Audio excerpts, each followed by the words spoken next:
नहमदुहु व नुसल्ली अला रसूलिहिल करीम अम्मा बाद फ़ाऊज़ु बिल्लाहि मिनश शैतानिर रजीम बिस्मिल्लाहिर रहमानिर रहीम।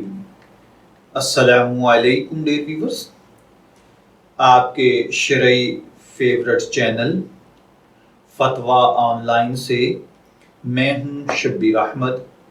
हमारा आज का टॉपिक है तलाक को मुअल्लक करने के बाद ख़त्म करना।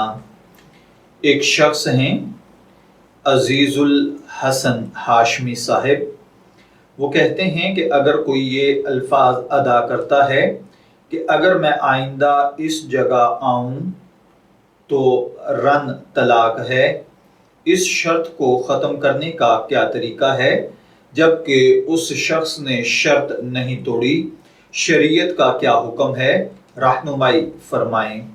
देखिए भाइयों और बहनों, याद रखिए कि तलाक जब किसी शर्त के साथ मशरूत और मुअल्लक कर दी जाए तो तलाक मुअल्लक करने वाले को इस शर्त को ख़त्म करने का हक नहीं रहता। चुनाचे शर्त पूरी होने पर तलाक वाक़े हो जाती है। लिहाजा इस सूरत में जिस शख्स ने मज़कूरा शर्त लगाई है, अगर मैं आइंदा इस जगह आऊँ तो रन तलाक, तो जब भी वो शख्स वहाँ जाएगा तो तलाक वाक़े हो जाएगी। जबकि मज़कूरा शख्स ने अगर फ़कत एक दफ़ा मज़कूरा अल्फाज कहे हों तो ऐसी सूरत में इस शर्त को ख़त्म करने का कोई तरीका नहीं। अलबत्ता अगर उसने 3 मरतबा तलाक़ों को मज़कूर जगह जाने के साथ मुअल्लक किया हो और अब 3 तलाक़ों से बचना चाहता हो तो उसके लिए मुख्तलिफ सूरतें हैं जो कि आप दोबारा हमसे व्हाट्सएप पर राब्ता करके डिटेल ले सकते हैं।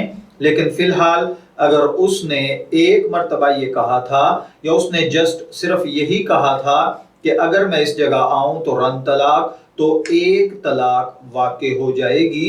अगर वो शख्स वहाँ जाए तो उसकी बीवी को एक तलाक वाक़े हो जाएगी। हाँ, अगर वो तलाक से बचना चाहता है तो फिर पूरी ज़िंदगी उस जगह पर ना जाए, या फिर अगर वो जगह ऐसी है कि वहाँ जाए बगैर गुजारा नहीं, यानी वहाँ पर आपके वालिदैन रहते हैं, आपकी औलाद रहती है, या वहाँ पर कोई ऐसी मजबूरी है कि आपको जाना पड़ ही सकता है, तो इस सूरत में अगर किसी ने ये कहा होगा कि अगर मैं उस जगह जाऊँ तो रन तलाक, तो इससे एक तलाक वाक़े हो जाएगी। आप रुजू कर लें, उसके बाद आप वहाँ जितनी मरतबा मर्जी जाते रहें, दोबारा तलाक नहीं पड़ेगी। मैं दुआगो हूँ कि अल्लाह ताला हमें इन बातों से बचने की तौफीक अता फरमाए और इन मामलात को समझकर इनके मुताबिक अमल करने की तौफीक अता फरमाए। शब्बीर अहमद को इजाज़त दीजिए, फिर हाजिर होंगे किसी नए टॉपिक के साथ।